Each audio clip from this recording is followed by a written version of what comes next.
le thème retenu pour cette matinée entière, mais que nous allons parcourir pendant l'heure et demie qui commence, et l'objectif est de fixer un état des lieux en Vendée, sous l'angle des paysages, de l'architecture et de la peinture aussi, la picturalité des lieux. Je n'en dis pas plus et je laisse tout de suite la parole à Laurent Blanchard en le priant de s'en tenir aux limites prescrites. Exercice toujours difficile. Monseigneur, mesdames, messieurs les élus, mesdames, messieurs, et effectivement, chers amis du patrimoine, en ouverture donc de cette deuxième journée des États généraux du patrimoine religieux en Vendée, il convient de se réinterroger ensemble sur le sous-titre qui leur a été donné. Alors, excusez-moi, il y a un petit aspect technique que je vais essayer de régler. Alors, je vais demander aux techniciens s'il est possible de mettre en route, voilà, le PowerPoint. Voilà, merci beaucoup. Voilà, de se réinterroger sur le sous-titre qui leur a été donné. Le patrimoine religieux est-il un bien commun? Votre présence nombreuse ce matin et hier, venue d'horizons divers, laïques, religieux, culturels, pourrait en être un premier indice, mais il est encore mieux de le démontrer. Toutefois, et en m'appuyant sur cette peinture de circonstances, je ne me permettrai pas de m'exprimer sur la dimension spirituelle, morale, de la religion qui illustre la scène de dévotion de cette sainte famille, mais uniquement sur la dimension matérielle des biens immobiliers et mobiliers religieux, presque au sens notarial, qui ici, dans l'angle de cette toile, s'invite avec la silhouette de Notre-Dame de Paris, que vous devinez donc en haut à gauche, église emblématique s'il en est et d'actualité. Doit-on penser au regard de l'émoi général soulevé par les incendies récents des cathédrales de Paris et de Nantes, dans une société dans laquelle pourtant seulement 6% de la population se déclare pratiquante, que le patrimoine religieux est considéré comme un bien commun, une affection partagée? Ce sentiment d'appropriation, plus ou moins conscient chez chacun d'entre nous, se porte également localement sur le réseau des près de 45 000 églises et chapelles paroissiales qui maillent la France et que l'on estime en Vendée à plus de 320-350. Ce sentiment se fonde sur 3 points, me semble-t-il: la nature même des églises, l'histoire de leur édification et de leurs usages, et enfin le caractère unique de leur statut de propriété aujourd'hui. La première caractéristique de la nature du patrimoine religieux que nous pouvons souligner est son omniprésence et sa permanence. Chaque ville, chaque bourg est depuis 1000 ans construit autour d'une église.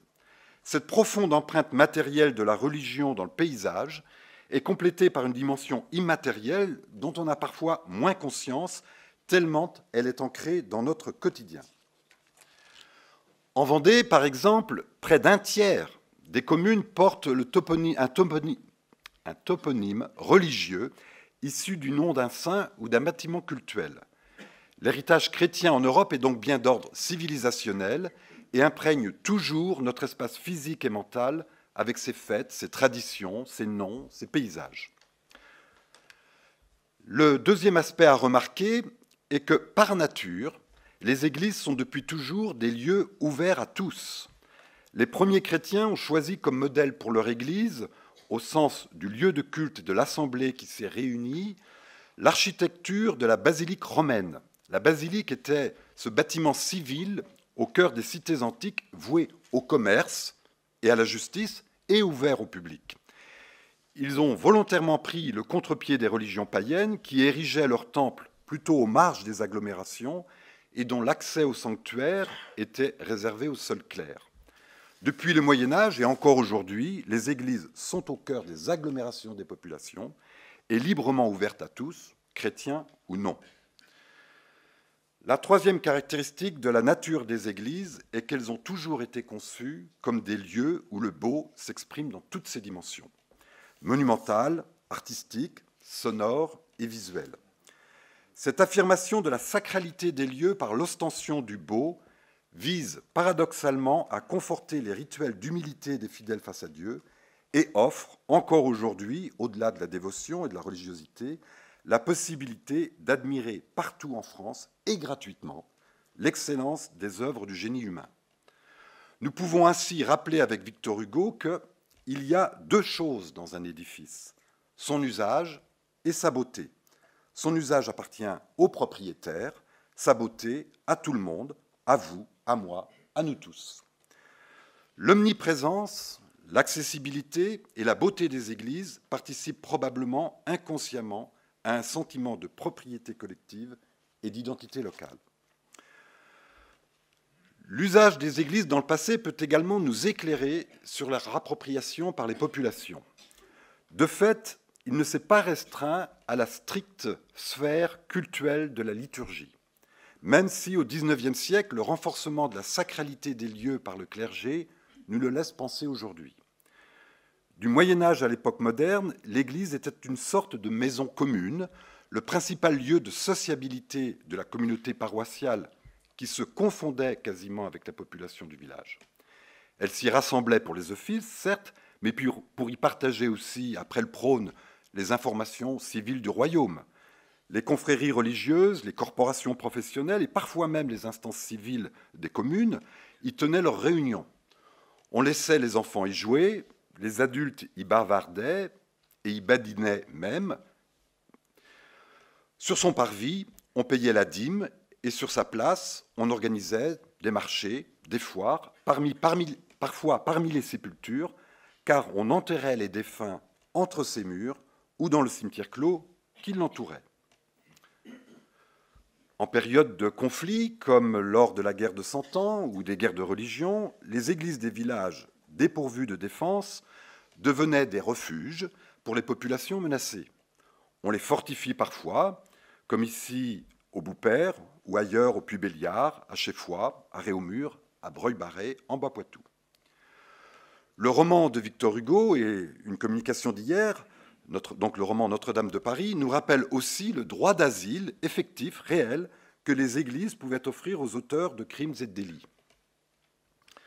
Enfin, l'Église organisait le temps et l'espace de la population rattachée à son clocher. Les cloches appelaient aux différents temps de la liturgie, mais alertaient aussi d'un danger, informaient d'un décès, invitaient à fêter un grand événement, puis, lorsque les horloges se généralisèrent, égrenaient les heures de la journée. Pour les voyageurs et les navigateurs, les clochers émergeant au-dessus de l'horizon étaient des repères ou des amers qui jalonnaient utilement leur carte mentale. D'autres usages ont émergé à partir du XIXe siècle et surtout du XXe siècle, en réponse à une société en demande de nouvelles pratiques culturelles et de loisirs. Les églises se transforment parfois en d'éphémères salles de concert ou d'exposition et accueillent régulièrement des visites touristiques. Se pourrait-il que ces fonctions, anciennes et actuelles, de fait non religieuses, demeurent encore présentes, inconscientes dans notre mémoire collective, et nourrissent ce sentiment confus d'appropriation. Il nous faut maintenant aborder les conditions de la création et de la construction du patrimoine religieux matériel pour justifier en quoi il est un bien commun.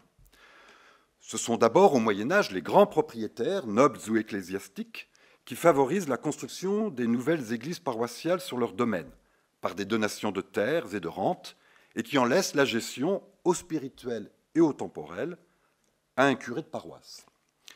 Cependant, assez rapidement, l'usage s'introduit d'associer des laïcs à l'administration de la paroisse pour un meilleur contrôle de sa gestion. Le curé demeure en charge au spirituel des âmes de sa paroisse, alors qu'apparaît la fabrique.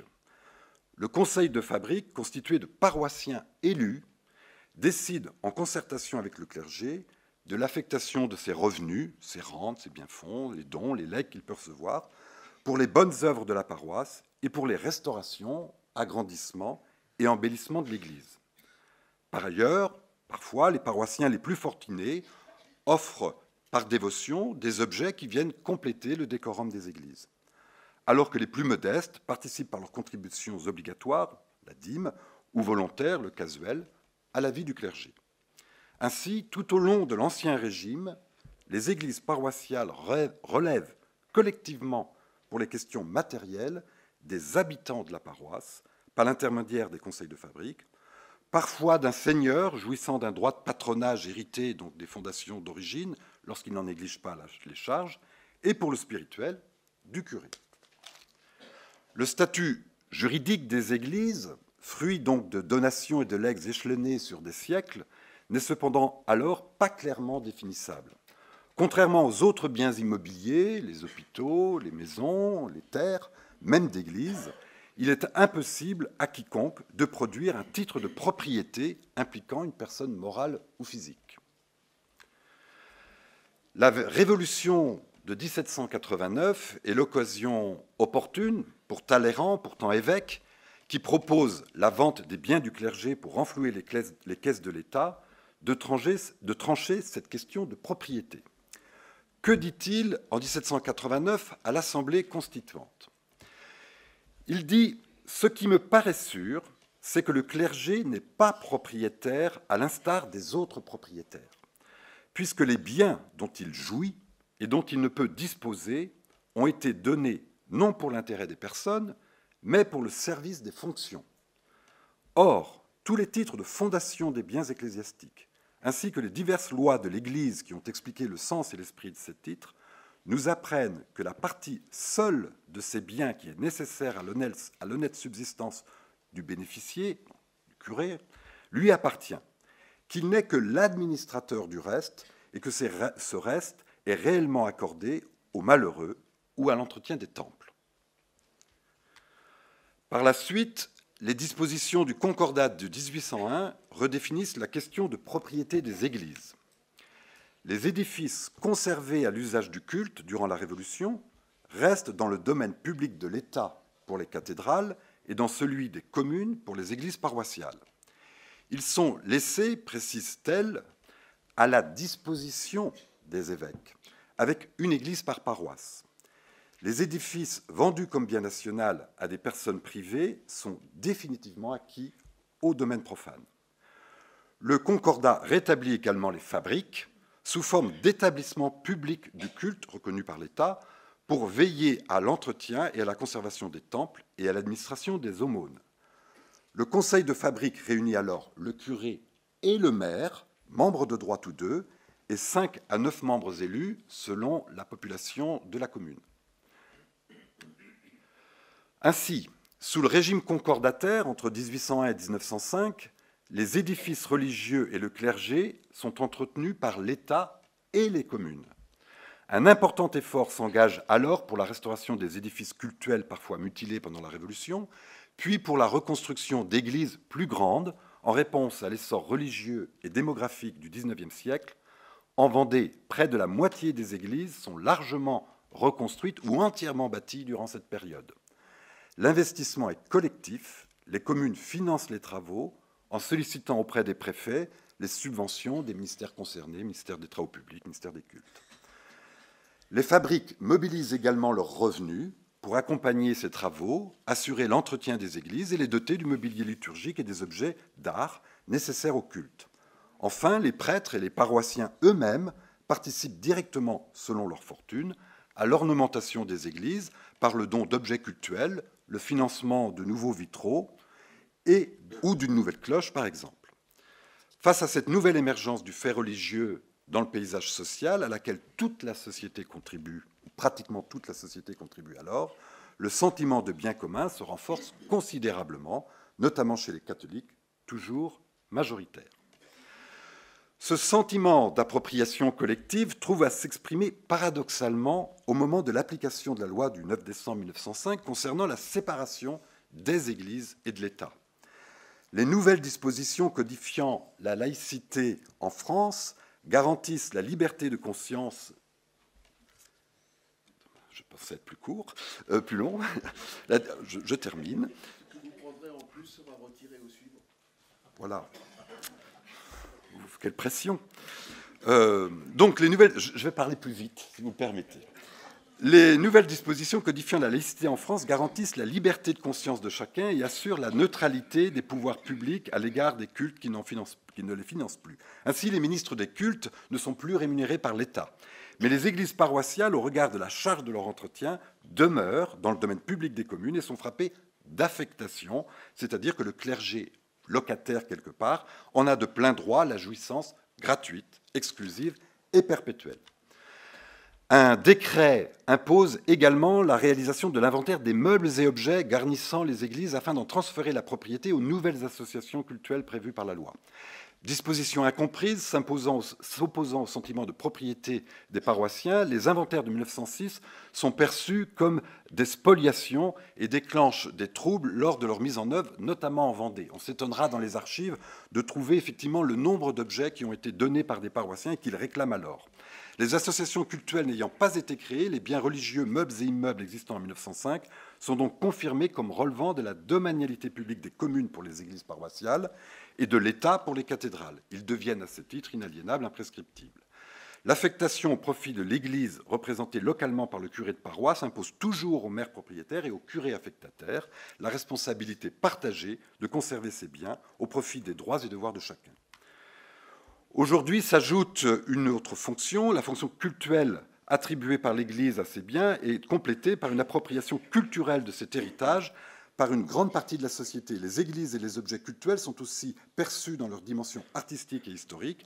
La protection au titre des monuments historiques reconnaît à certains une valeur nationale. Les conservateurs des monuments historiques et les conservateurs des antiquités et objets d'art, installés depuis 1908 au sein de chaque département, en réponse aux inquiétudes de la loi de 1905, occupent une fonction stratégique auprès des nombreux acteurs pour conjuguer la conservation matérielle des objets, mais également leur maintien de leur usage cultuel des objets d'art sacré. Bon, de nombreuses associations également donc, se penchent et pratiquent d'une forme laïque finalement dans leur découverte culturelle des lieux les églises. Le constat peut donc être établi à ce jour. C'est épuisé. Oh, 2 minutes, formidable. Le constat donc peut être établi à ce jour que la dimension sacrée et le sens religieux attaché aux objets et aux architectures cultuelles sont toujours perçus comme tels par les catholiques, alors qu'une grande partie de la société y reconnaît aussi un héritage porteur d'une épaisseur historique, d'une identité culturelle, d'une émotion artistique qui en font un patrimoine commun. Les biens religieux paroissiaux, par leurs caractéristiques, l'histoire de leurs usages, sont donc aujourd'hui, de fait, dans les esprits, un patrimoine commun et juridiquement un bien public. La loi de 1905 est toujours en vigueur et offre un cadre protecteur pour en conserver la valeur patrimoniale et en maintenir l'usage cultuel. Alors, qu'en est-il toutefois d'un objet religieux anciennement conservé dans une église sans preuve de propriété, non porté sur l'inventaire de 1906? Qui en est alors le propriétaire? À qui appartient-il? Est-il frappé d'affectation? Doit-il être conservé? Qui porte la charge de sa conservation? En application du Code civil, qui veut qu'en fait de meubles la possession vaut titre, il vient de considérer que l'objet appartient à la commune et est sous la responsabilité du maire.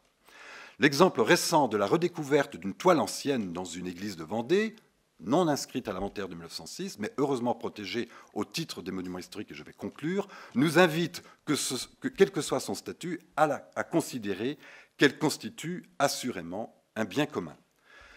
Pour conclure, je vous invite à méditer, pour faire écho au débat d'hier et ceux qui vont se dérouler aujourd'hui, la phrase donc d'Aliette de Rohan, qui était présidente de la sauvegarde de l'art français: « Les églises ont été bâties par un effort collectif et anonyme, et ne pourront être sauvées que si un effort semblable est consenti par tous. » Je vous remercie.